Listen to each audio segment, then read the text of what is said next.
Labai daug pasakojimų ir legendų išlikę apie žiauriausią dvarininkę Grotužienę. Ji liepdavusi baudžiauninkams lipti į medžius ir kukuoti, o kiti baudžiauninkai turėdavo šaudyti į gegutes.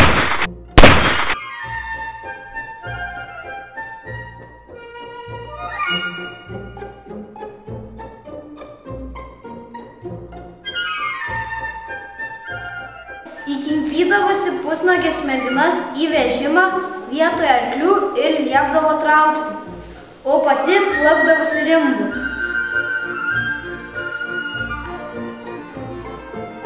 Grotužienė baudžiauninkų vaikams liepdavo vaidinti šuniukus. Kai skalbėjosi skalaudos skalbinius, Grotužienė grėbdavosi drabužius, sumindydavo į purvą ir vėl liepdavo skalbti. Baudžiauninkai sužinojo, kad baudžiava jau panaikinta, o Grotužienė apie tai nieko neužsiminė. Grotužienė liepė primušti baudžiauninkus, o paskui paleido juos ir pasakė: Baudžiava panaikinta, būkite laisvi.